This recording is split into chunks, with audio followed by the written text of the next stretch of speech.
Hello বন্ধু, তোমার সাথে কেমন আছো? আশা করছি খুব ভালো আছো। তো নতুন একটা ব্লগটা দেখতে থাকো। তো আজকে আমি সব কবুতরের বাচ্চাগুলো বের করে দেখবো সব ঠিকঠাক আছে কিনা। আর যে চিলা কবুতরের বাচ্চা ছিল ওর পাটাও ঠিক আছে হয়েছে কিনা ওইটাও দেখাবো তোমাদেরকে। তো পুরো ভিডিওটা দেখতে হবে, স্কিপ না করে।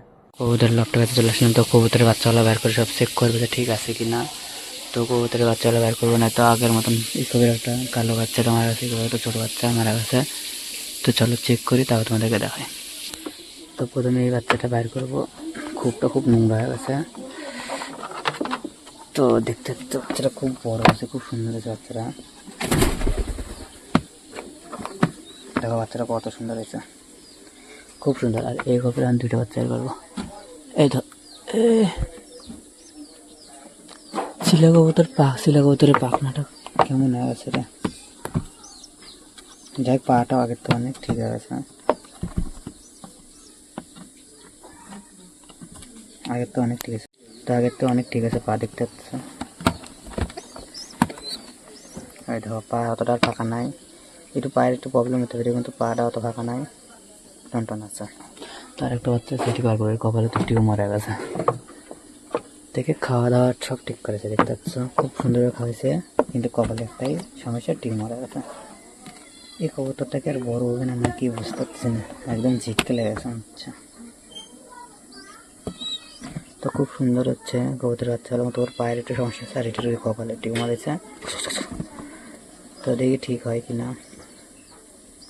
তো ভাবছি চিলের বাচ্চাটাকে আমি সিঙ্গেল ভাবে রেখে দেবো কিনা, চিলের বাচ্চাটাকে সিঙ্গেল ভাবে রাখবো কিনা ওটি ভাবতেছি। যেহেতু ওর পায়ের সমস্যা আছে সেজন্য ভাবতেছি সিঙ্গেল রাখবো নাকি, আমি কিছুই বুঝতেছি না যে কী করবো। আমার সে সিঙ্গেল রাখলে ভালো হয়, তাড়াতাড়ি বড় হয়ে যাবে।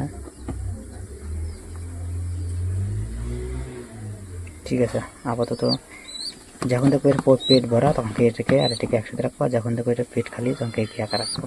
এইভাবে আমি পায়রাগুলো মেনটেন করে রাখতে হবে। তো কবুতর বাচ্চাটাকে খোপে দিয়ে দিলাম, দেখছো পায়ের একটু সমস্যা আছেই। আর তাছাড়া একে দুইটাকে একসাথে রাখলাম যাদের পেট ভরা আছে। দেখবো এই ডিমে তা দিচ্ছে নাকি, হ্যাঁ ডিমে খুব সুন্দরভাবে তাই দিচ্ছে ফাটাফাটি। দেন চালে সব কবুতর আছে ওগুলো নামানোর চেষ্টা করো, নামায় তোমাদেরকে দেখাবো। তো কবুতরগুলোকে শস্য খেতে দিলাম। তো কিছু কবুতর নিচে নামছে, আর বেশিরভাগ কবুতরে চালে আছে। তো কবুতর খুব কমে গেছে, এদিকে মরে যাচ্ছে। আর দেশি কবুতরগুলো আমি অতটা রাখলাম না, 2 জোড়ার মতন দেশি কবুতর আছে। আর আরও নামলো কিছু কবুতর, যেটা নামলো। আর একটা ভাই আমাকে বলছিল যে তোমার বাড়ি কোথায়। তো আমার বাড়ি হচ্ছে গঙ্গারামপুর। জায়গাটা হয়তো চিনবে না, বালুরঘাট চেনো কিনা, বালুরঘাটের আশেপাশে বাড়ি।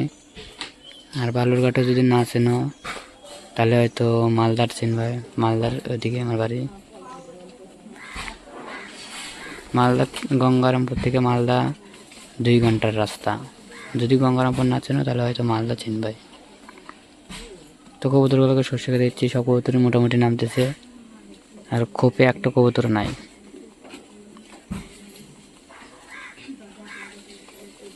খুব সুন্দরভাবে খাচ্ছে।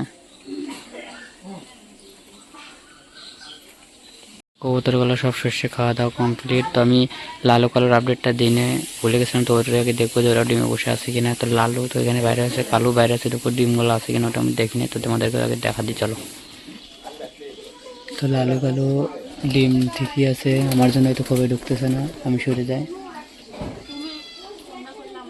তো দেখলি তো বাচ্চাগুলো মোটামুটি ঠিকই আছে, আর চিলার বাচ্চাটারও পাটা মানে মোটামুটি ঠিকই হয়ে গেছে। তো ভিডিওটা এখানে শেষ করছি। ভিডিওটা যদি ভালো লাগে থাকে তো লাইক কমেন্ট শেয়ার সাবস্ক্রাইব করে দিও। বাই।